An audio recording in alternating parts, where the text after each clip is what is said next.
자, 다음은 6위입니다. 호남 텃밭 만회하기 위해서 지금 총력전을 벌이고 있는데 안희정 지사는 지금 호남에 갔습니다.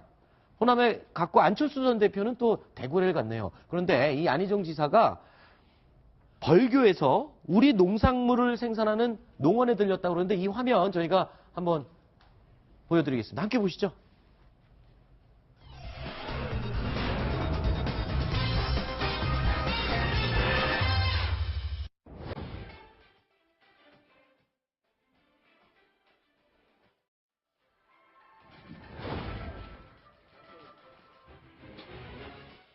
조금만 드시고 집에 사다 가세요. 한번 맛보시고.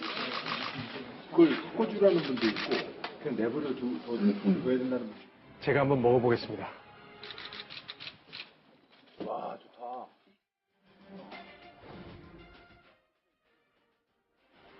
옛날 할머니들은 소금을 비닐로 안 하고 그 위에다 막 뿌려버렸어. 그러면 아예 안 필요하시고. 아 그래서 네. 비닐 위에 소금을 좀 얹어놨군요. 조금만 드세요. 너무 싸요. 제가 한번 먹어보겠습니다.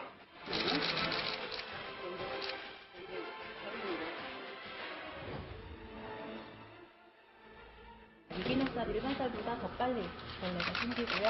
쌀도 그냥 그 보관을 잘 하셔야 쌀맛 좋아요. 그래서 가능하면 이런 정도 소팩으로 해서 냉장실에 보관을 해서 먹으면 습도하고 유지돼요.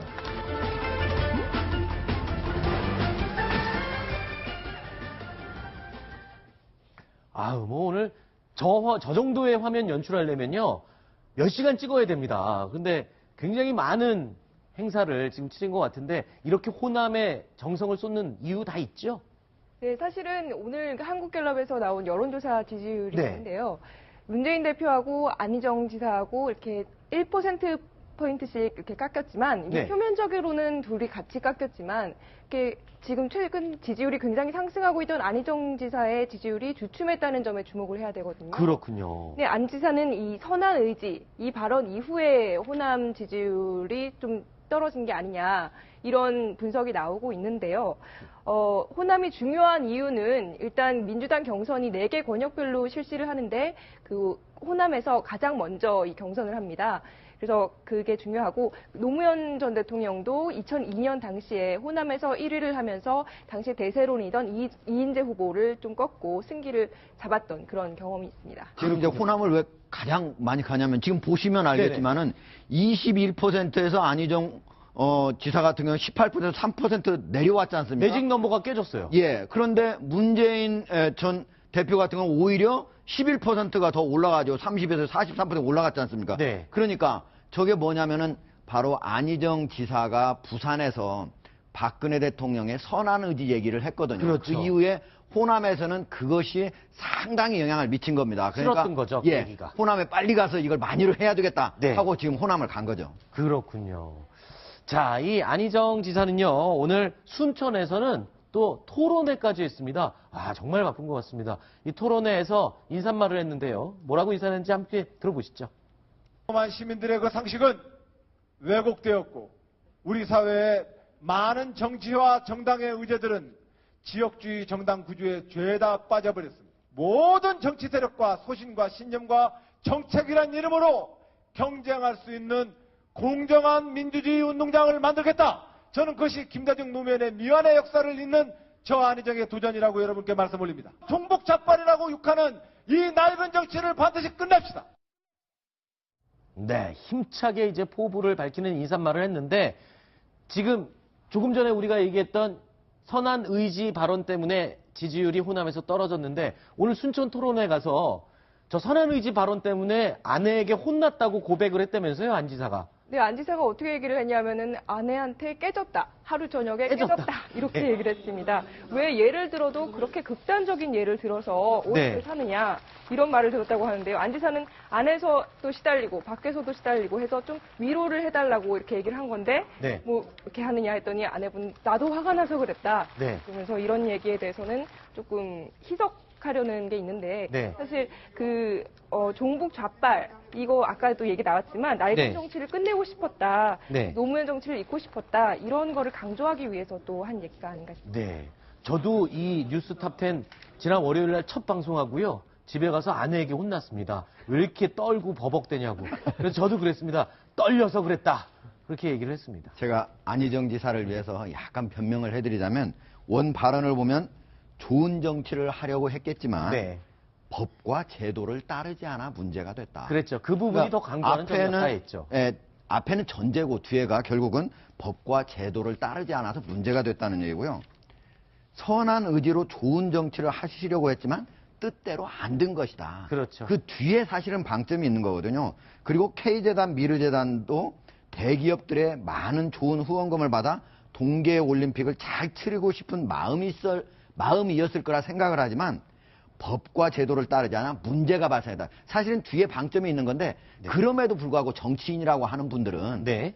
그 시간과 장소, 네. 그것이 어떻게 해석될 것인가, 네. 이런 것까지 감안을 해서 발언을 했어야 된다. 네. 그런 측면에서는 안희정 지사가 경솔한 발언을 했다고 볼 수가 있습니다. 예, 알겠습니다. 자, 그리고 이번 여론조사에서는요, 또 특이한 항목이 있습니다. 호감도 비호감, 이 조사에서 문재인 전 대표에 대한 내용입니다. 호감이 47%인데 비호감이 46%예요. 그리고 안희정 지사 보겠습니다. 호감이 54%로 절반 이상을 넘습니다. 문재인 전 대표와 안희정 지사의 호감도 비호감도 약간 좀 차이가 있는 게 의미가 있죠, 이거는. 그러니까 그 호감도라는 건 결국 지지층에서 네. 나온 거고요. 네. 그다음 비호감이라는 거는 중도 또는 이 더민주당 후보이니까 보수층에서 나온 거 아니겠습니까? 네. 그만치 그 문재인 전 대표는 그 당내 경선은 아주 좀 쉬울 가능성이 있다. 네. 그렇지만 이게 전국적인 투표에서는 이 비호감층이 아직도 너무나 네. 많다. 이 부분에서 참 극명하게 갈리는 것 같고요. 네. 안희정 지사는 오히려 그 반대의 경우다. 네. 그러니까 문재인 전 대표는 그 더민주당, 그 전에 무슨 당이었죠? 더민주당 이름 바꾸기 전에. 그 당 때부터 그 보선 참패하고 네. 계속적으로 공격을 많이 받았고 그 이미지가 아직도 네. 씌워져 있고 그다음 노무현 전 대통령의 민주당 예. 그러니까 그리고 또 노무현 대통령 네. 비서실장이라는 이미지 아직도 그게 너무나 짙게 그림자가 드리워져 있다. 그게 저렇게 나타난 것 같습니다. 네. 간단히 얘기하면 비호감이 세다고 하는 거는 결국 여러 가지 선거 전략을 쓰더라도 네. 그 사람을 지지하려고 오는 사람은 많지 않을 수 있다. 즉 네. 다시 말하면 안희정 지사 같은 경우는 앞으로 지지율이 올라갈 가능성이 많다는 걸 보여주는 거고 네. 문재인 전 대표 같은 경우는 그것이 올라갈 가능성이 안 지사보다는 적다. 이렇게 네. 간단히 말씀드릴 수 있습니다. 그렇군요. 자, 그리고 안철수 전 대표는 지금 오늘 대구를 TK를 방문했는데 오늘 이 국민의당, 안철수, 손학규 국민의당 두 대선 주자가 한 자리에 모였다고요? 네, 오늘 모여서 이제 개헌으로 연대를 한 이 두 사람이 반문 진영에 지금 서 있잖아요. 네. 근데 오늘은 좀 신경전이 있었습니다. 네. 그냥 개헌 시기를 놓고서 둘이 좀 견해차를 나타낸 건데 네. 일단 손학규 전 대표는 개헌은 빨리 하면 할수록 좋다.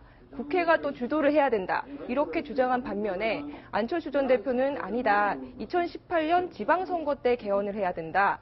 또 대통령 후보가 공약으로 개헌안을 내세워서 이거를 국민에게 평가받는 그런 시스템으로 가야 한다. 이렇게 말해서 좀 견해차를. 그렇군요. 그리고 안철수 전 대표가 어제 한 TV 프로그램에 출연해서 문재인, 안희정, 이재명 이 세 사람에 대해서 한마디씩 했다면서요? 네, 그렇습니다. 네.